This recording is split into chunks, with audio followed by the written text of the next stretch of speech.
Good morning everybody. आज class 8 का science सीखते हैं ना। चलिए आइए,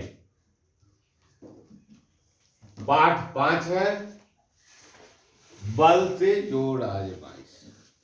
इसका क्वेश्चन आंसर है। बच्चों को तो बड़ा दिक्कत होता है, किताब पढ़ लेता है, पढ़ने के बाद भी उसको क्वेश्चन आंसर समझ में नहीं आती, तो हमने क्वेश्चन आंसर बना दिया। आप इसको याद कर लेंगे और परीक्षा में लिख देंगे, आपको 100% नंबर मिल जाएगा। याद कर लेंगे ना। आइए अब शुरू करते हैं। पहला क्वेश्चन है, किसी वस्तु को धक्का देना या खींचना कौन सी क्रिया है? तो आप सोच लीजिए। इस वस्तु को धक्का लगाएंगे देंगे तो क्या लगाएंगे? बल लगाएंगे।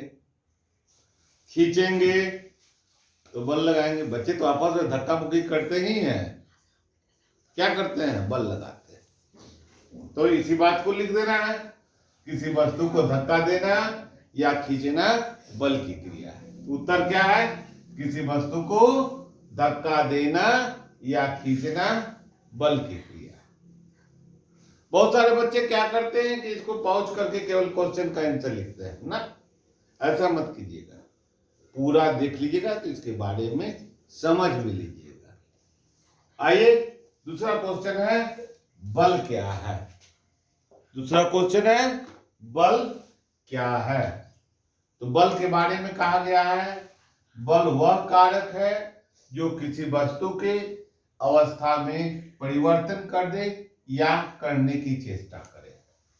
अब देखिए, यहां पर आपको दिक्कत होगी, थोड़ा सा समझ में आपको यह नहीं आएगा कि चेष्टा क्या कैसे है। तो एक आदमी है, वह दीवार को ढकेलने का प्रयास करता है। दीवार तो टकराता नहीं है, लेकिन वह तो चेष्टा कर रहा है कि दीवार गिर जाए। तो बल लगाने पर दो चीज होता है, या तो अवस्था में परिवर्तित हो जाती है या परिवर्तन करने की चेष्टा होती है। इसी को हमने लिख दिया है, बल वह कारक है जो किसी वस्तु की अवस्था में परिवर्तन कर दे या करने की चेष्टा करे। बहुत जगह परिभाषा मिलता है, खींचना या ढकेलना भी बल है, यह लिखा रहता है। धक्का देना या खींचना बल है, ये लोग दे देते हैं, लेकिन वो अधूरा है, पूरा हुआ होगा। बल वह कारक है जो किसी वस्तु की अवस्था में परिवर्तन कर दे या करने की चेष्टा कर दे। 9th के बच्चों के लिए है कि F इक्वल टू M है, मतलब किसी वस्तु में त्वरण उत्पन्न कर देना। तो धक्का देंगे तो त्वरण उत्पन्न होगा, और जरूर वस्तु का द्रव्यमान होगा। तो अब आएंगे हम लोग क्वेश्चन नंबर 3। बल के द्वारा कौन कौन सी क्रिया की जा सकती है? तो बल का जो प्रभाव होता है वही बल की क्रिया होती है।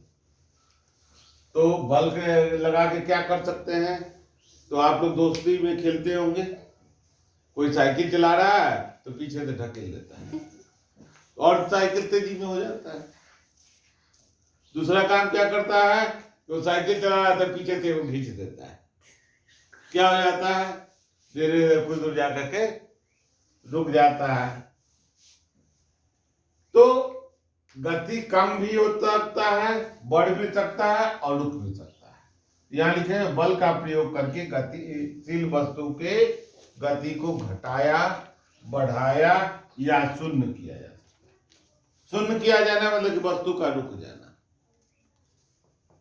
कभी कभी बच्चे स्कूल में क्लास में पूछते हैं कि भाई सर, शून्य का मतलब क्या होता है? गति का शून्य होना का मतलब क्या होता है? इसका मतलब रुक जाना होता है। अब आइए अगला पॉइंट है, बल का प्रयोग करके किसी वस्तु की आकृति में परिवर्तन किया जा सकता है। चलिए, इसका साधारण बड़ा अच्छा उपाय है कि आप वो बैलून ले लीजिए, आप फुला दीजिए। आप तो जानते ही ना, फुला देंगे, फुलाना जानते हैं ना। ऐसे बैलून को पकड़िए, फुला दीजिए, फुल करके इतना बड़ा हो जाएगा तो हम उसका फोटो बना दिए। अब इसको क्या कीजिए कि दोनों तरफ से दबाइए, तो जब दबाएंगे तो इसकी आकृति ऐसे हो जाएगी,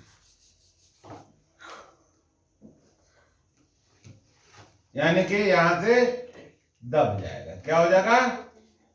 यहां से दब जाएगा। तो क्या कह रहा है कि बल का प्रयोग करके आकृति में परिवर्तन किया जा सकता है। उसी तरह से बल का प्रयोग करके खींच सकते हैं। बैलून की विभिन्न प्रकार की आकृतियां बल का प्रयोग करके बनाई जाती है। मिट्टी का बनाया जा सकता है, बांस का बनाया जा सकता है। बांस की आकृति को ऐसे घूम लाया जाता है, कच्चा बांस होता है तो देखते हैं, बेत का छड़ी होता है उसका किया जा सकता है। आइए बल का प्रयोग करके, तीसरा पॉइंट है बल का प्रयोग करके किसी वस्तु के गति की दिशा में बदली जा सकती है। देखते नहीं है, आप चलते रहते हैं, हवा का झोंका आता है और आपको गिरा देता है या उधर की ओर मोड़ देता है, या धक्का लगती है इधर की ओर मुड़ जाता है। तो ये सब जो है ना दिशा को परिवर्तित कर देता है। अगला है बल का प्रयोग करके किसी वस्तु के विराम अवस्था से गतिशील की अवस्था में। यहां गति से विराम भी हो सकता है, कोई रुका हुआ है उसको ढकेल दो, क्या होगा? साइकिल खड़ा बैठा हुआ है, उसको ढकेल देने पर क्या होगा? वो गतिशील हो जाएगा। तो यह इस तरह से हमने 3 क्वेश्चन पढ़ा। Question number 1, 2, 3। पहला क्वेश्चन है किसी वस्तु को धक्का देना या खींचना कौन सी क्रिया है? तो यह बल की क्रिया है। दूसरा क्वेश्चन है कि बल की परिभाषा है कि बल वह कारक है जो किसी वस्तु के अवस्था में परिवर्तन कर दे या करने की चेष्टा करे। और तीसरा, बल के द्वारा कौन कौन सी क्रियाएं की जा सकती है? तो बल के द्वारा वस्तु के गति में बढ़ाया जा सकता है, घटाया जा सकता है, रोका जा सकता है, शून्य किया जा सकता है, आकृति में बदला जा सकता है, दिशा में बदला जा सकता है, या स्थिर है तो गतिशील कर दिया। अब इसके साथ साथ एक बात और हम बतला देते हैं। बल क्या है? तो बल का एसआई मात्रक भी यही बतला देता है। बल का एसआई मात्रक याद है आपको? आपने किताब में पढ़ा है, न्यूटन। N for Newton. अब चले आगे के क्वेश्चन की ओर।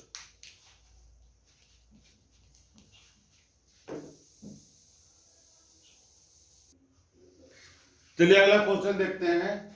वस्तुओं की अंतःक्रिया से आप क्या समझते हैं? अंतःक्रिया को समझना होगा। अंतःक्रिया जो होती है, अंतः जोड़ क्रिया शब्द आया, अंतः जोड़ क्रिया अंदर की ओर। तो अंतःक्रिया का मतलब हो गया कि दो व्यक्ति या दो वस्तु। किताब में उदाहरण भी है कि एक गाय को एक लड़की खींच रही है, एक बच्ची दूसरे बच्चे को धकेल रही है, रस्सा कच्ची का खेल है। इसमें जो बल लगता है वह अंतःक्रिया कहलाता है। एक दूसरे द्वारा धक्का दिया है, तो वही उदाहरण कौन में लिख दिया है। अब आइए एक ऐसा उदाहरण दीजिए जिसमें दो व्यक्ति द्वारा बल आरोपित हो परंतु परिणामी बल शून्य हो। तो यह कब हो सकता है? जब मिस्टर राम और मिस्टर श्याम दो भाई हैं, राम इधर खींच रहे हैं और श्याम इधर खींच रहे हैं। क्या होगा? यहां से नहीं, इधर से खिंचाएगा, बराबर बल लगा है। तब ध्यान रखें दोनों का बल बराबर होना चाहिए, या F1 और या F2, और दोनों का बल F1 बराबर F2, लेकिन दिशा विपरीत होनी चाहिए, माइनस होगा। फिर एक बात और हो कि दोनों एक दूसरे को ढकेले भी। एक ही बिंदु पर मान लीजिए कोई भी हो, तो दोनों बराबर बल से ढकेले तो भी यह क्या होगा कि इसका परिणामी बल शून्य होगा। तो यह वही उदाहरण को हमने दिया है कि यदि दो व्यक्ति बराबर बल लगाकर खींचे या धक्का दे, दोनों अवस्था खींचना और धक्का देना, तो परिणामी बल दोनों अवस्था में शून्य होगा। तो आपके पाठ में 9 क्वेश्चन दिए हुए हैं, 5 क्वेश्चन हमने दे दिया। 5 क्वेश्चन 4 क्वेश्चन अगले वीडियो में दे देंगे, तब तक आप इसे याद कर लें, आपको लाभ मिलेगा। तब हम विदा लेते हैं, फिर मिलेंगे अगले वीडियो में। जय हिंद।